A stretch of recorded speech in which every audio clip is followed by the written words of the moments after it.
There's a 1991 GMC 2500 Suburban.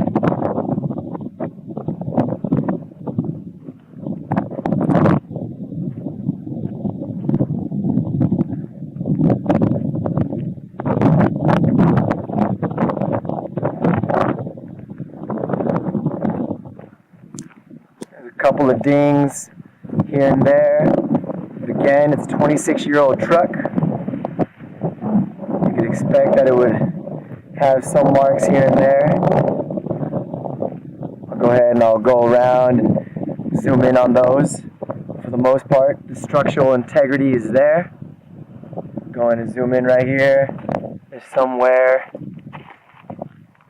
on the front, but again, for the most part, it looks to the top. Go right across the front, you'll see some. I'm not sure if you can see here.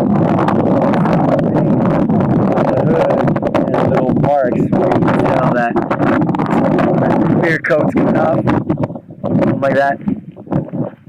And then going along the body, you can see some dings right there. And there's a dent with some blemishes right there. That's just more washed. There you go, right there by the gas cap. Right there. Back, you can see the paint. The original paint being slowly going away. I'm not sure what that's called. There you go, you'll see some more little chips here and there. Going along the side, you'll see some more. So really, everything is looking, for the most part, really good. But there are just a couple of little things that show a little bit of dings. For the most part, like I said, the structural integrity of the vehicle, the truck, looks good. Now, I want to show you the inside. Just got it cleaned. See the door panel, it's all original, nothing there has been modified. It has the original wood paneling. I don't really care for that. Goes the inside. It's going to be a little bit dark, but I'll go ahead and I'll take some pictures. You'll see the pictures later. See if I can change the ISO. Should brighten it up a little bit. There you go, you can see it brightening it up. Carpets look good. Everything's got cleaned. Some tear, some signs of age. I know that most of this has been highway miles. You can see this bench is just about perfect. The headliner, I'm not sure if you can really be seen, but that's absolutely perfect. There's a couple of marks where it's been pushed in, but for the most part, everything looks good. That looks good. I'm going to climb in. The dash this is the original dash, has some signs of wear. It's very common in these GM trucks, except for those 3 or 3.5 pieces. The dash vinyl looks tip top. And you got the rest of the area, looks good. Alright, so let me go ahead and you can see the back. I'm not sure, there's a part of the bench folded down with the seat. Can't really see it. You go and open up the ISO again. There you go, now you can see it. Perfect. There you go, looking good. There's out back, and there's the window out back, and the little lights. So it looks pretty good. So I'm going to go ahead and step outside and go into the back. Go ahead. Oh, you can't see this part. Let me go ahead and drop the ISO down. Go ahead and unlock that. Get back inside. Bump up the ISO. That way we can see. Yeah, you just got it all shampooed. And this thing looks magnificent. Absolutely magnificent. Yeah, there's some spots they might have missed. There's a spot right here where, I mean, the carpet looks good, but there is a little bit of a stain. Again, it's a 26-year-old truck. But for the most part, it looks good. This is the best condition it's ever been since I've owned it. Go ahead and look at the back. There you go. It's all clean. I normally carry a lot of soccer gear back here, but it's all clean. There's a little bit of rust mark right there. Right there. And the first aid kit and the extra full-size tire right there. And there's the back window. There's the latch. I'll show you me lowering that in just a second. But right now, let's go ahead and go outside.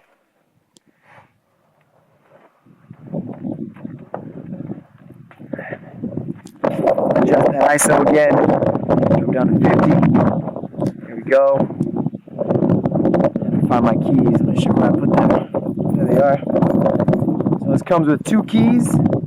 You have the circle key for the doors,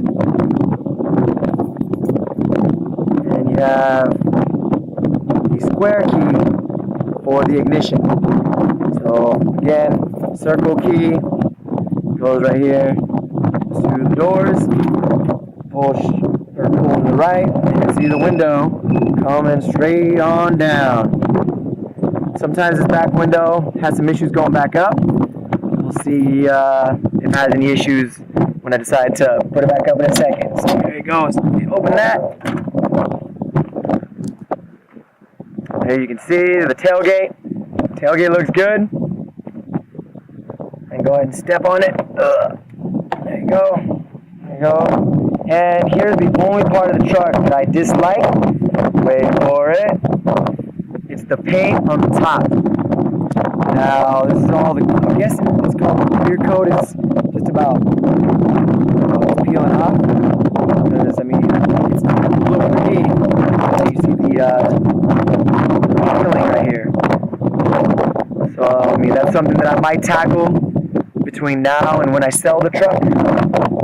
But that's low on my priority list. So you have a good idea of what it looks. And that stretches all the way up to the passenger door, to where the passenger door, no, right all the way to the front. All the way to the front. So, that's that. Go and jump down.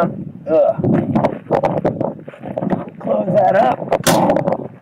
And go ahead and get that circle key out again. And let's see if it shows. Yep, there it is. It's not. How about this? It's not going up. One trick. And I'll go ahead and I'll open it again. And shut it again. And that usually does the trick.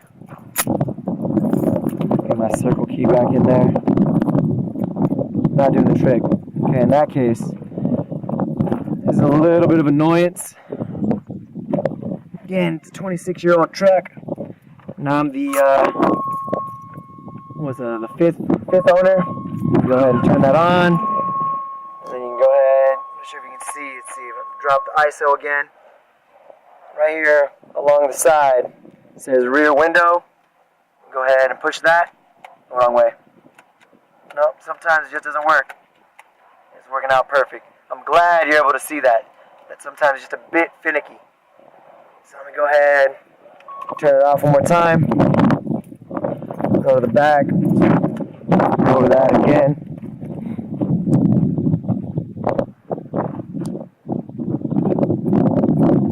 Okay, it's not working. Yeah, generally what I have to do, I have to open it, close it, get in here where I see the window, and I just pull it towards me a bit.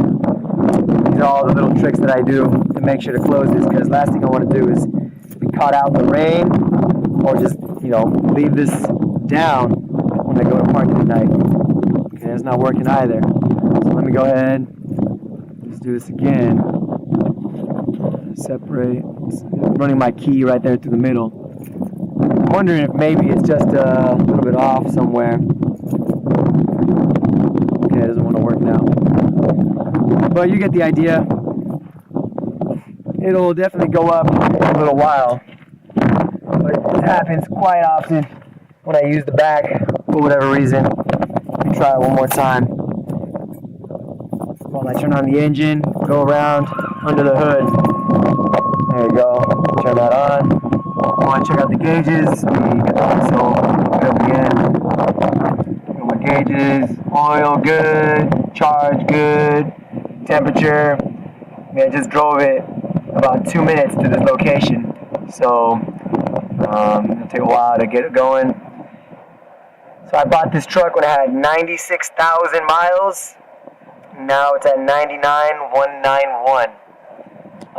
This trip meter does not work. I haven't gotten in to fix it, but I will be doing it pretty soon.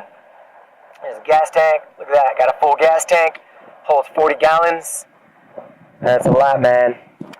Still has the original stereo. I just bought something from Crutchfield. A radio receiver. Bluetooth radio receiver that allows for Bluetooth playback of music and Bluetooth hands-free phone calls. So I'm thinking about, actually I am going to install it, but I'll be holding on to the original radio in case you want to hold on to that and keep that original look. But in the meantime, from right now until it sells, I want to be able to use my phone without having to pick up and do it all hands-free. Especially because when I listen to music, this is what I use. I use this combo. Let me over the ISO again. And manual focus. There it goes. This thing right here is an FM radio receiver. It works decent, but oftentimes there's just some snow and the quality of the music is not that high. So I figure a Bluetooth connection directly to the receiver would be better than using this. In addition, I don't get the full use of my charger because I guess it draws power for the headphones. I don't know anything about electricity. I just know that it's this two functions is not as good as just one function. Oh, another thing, I'm not going to show you because I don't have an extra fuse, but I think I might have to replace this cigarette lighter, the actual socket. There you go, there's this guy. But I might have to replace this right in here, the actual cigarette lighter. With this one, I picked it up at O'Reilly's for about like $6, because if I plug this in or anything else and I go and push it in too hard, it'll blow the fuse.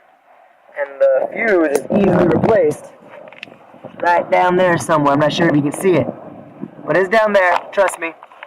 And it's a very easy fix. Just takes a 15 amp fuse, take out the old one, put in the other one, and that fuse controls the cigarette lighter, the car horn, you see it works, and the dome lights. So yeah, it's kind of annoying. So in the next couple of weeks I'll be changing this. But there's that. So let's go ahead and look at the hood. There's the brake, there's the hood. Another thing, a little thing about the hood, release latch, you gotta pull that, and then when you come around, you go ahead, drop down the ISO, the wrong way, white balance, ISO, all the way around. Can't just pull it up. No, you gotta be like the Fonzie, knock it, that on, release it a bit, be able to latch it, take it all the way up. Alright, now let's go ahead and get that ISO back up and see everything here is under the hood. Everything here, as far as I know, as the fifth owner, is pretty much, the original stuff. I know that the transmission got redone by, I think, the third owner. And that was right around, I think, 80,000 miles, 90,000 miles. I'm not sure. I have to talk to the guy I bought it from again.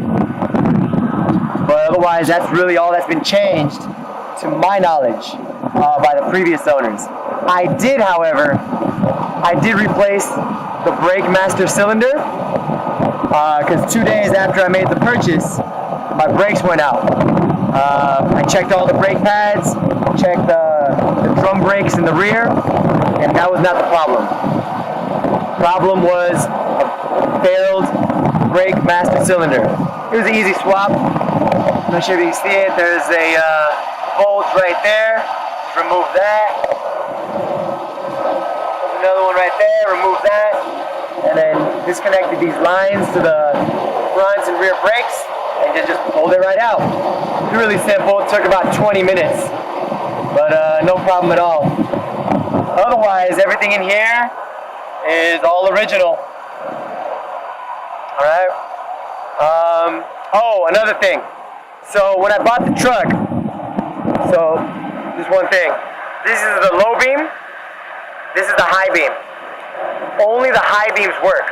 When I would pull back on the light switch to get the high beams working, for whatever reason, didn't work.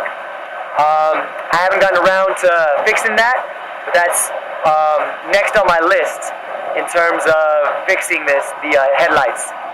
Oh, another thing. In terms of the headlights, you got the regular halogens. This one works perfectly, and this one right here, it's got a loose cable in the back, and the weight of the cable, I guess, pulls back on it in towards the engine compartment, and so this one sometimes starts flickering. So in the next couple of weeks, I'm actually be putting some money into turning this entire setup away from halogen headlights into an LED setup, because I just don't want to deal with the sealed beam halogen headlamps. I figure, why not go with something more modern? You know, little bits of modernization for the truck. And I think that's about it.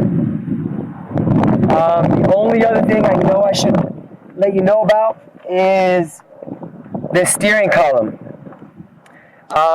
If you do a quick search on Google, or let's see if this auto focuses, on Google, on YouTube, and you do a GM steering column, you'll note that it talks about it not being very stiff. Right now it's a little bit loose, and it looks like I have to tighten it up again. The way to do so is you got to go and remove piece by piece. This piece, steering wheel, this portion underneath, little bits and pieces underneath, the ignition cylinder, all the way down into about right here, where there's 4 bolts that you have to tighten in, well, take out, apply some, what is it called, thread locker, and then tighten them down. Apparently, GM, when they were putting all these steering columns in, never added the thread locker, and so all steering columns for GM vehicles and Chevys, up through 91, I believe, all have this loose steering wheel that you have to regularly go and bolt down unless you add the thread locker. So that's something that I'll be doing as well in the next few months. I've already done it once. I just didn't put any thread locker because I'm dumb. But I'll go ahead and I'll add that next time. So, but it's pretty good. I mean, it shakes a little bit, but it used to shake a whole lot more. But it's pretty good now. Otherwise, that's really the truck. Let me go ahead and give you one more look. Oh no, there's one more bit. One last bit. Let's see. Let me get the autofocus. There you go. Let me get the ISO. It's looking good. ISO. Drop it again. Come all the way around. So, this door sometimes doesn't close correctly. If I just throw it, okay, that time it closed correctly. Fine. But sometimes you have to slam it for it to latch. And I think it's right in here where this bit right here is sometimes in the wrong position, and so it just gets caught against this. It's an easy fix, so I'll be working on that soon. And the most annoying part is getting in and out of the back, this door right here. So you'll notice that it looks like, well, it's chipped off a bit. But what I'm going to do, I'm going to go ahead and lock the doors and then unlock it again. Alright, so give me a second. Come back over here. Here's the lock. Go ahead and lock them. That one's unlocked. Now it's locked. And let me go ahead and unlock it. Boom. So, the door should be unlocked, right? So let me go ahead and try to open it. Oh, of course it works. Alright, well, sometimes, should I say almost all the time, this lock will not work. When I hit unlock, it'll just stay down. And you'll have to go and manually pull it up. And that's kind of a hassle, mostly because, you know, it moves around a little bit, but the top is not flat. It's a little sharp, especially when you're pulling up. But those are really all the issues with this 26-year-old GMC Suburban. It drives perfect. It hums down the freeway. I can carry 11, including the driver. I've done it on multiple occasions. I haven't towed anything with it yet. I haven't really had the opportunity to do so. But I can carry absolutely everything. This is my dream truck to own. I remember when I was 4 years old, a friend of mine's dad used to own one. I think in like a tan, yellowish tan or brown or whatever. And I've wanted one ever since. Well, now I own one. But for one reason or another, I think I want to get rid of it, mostly just to ride my bike everywhere. But I at least got to say that I own this classic to me, GMC 2500. All right.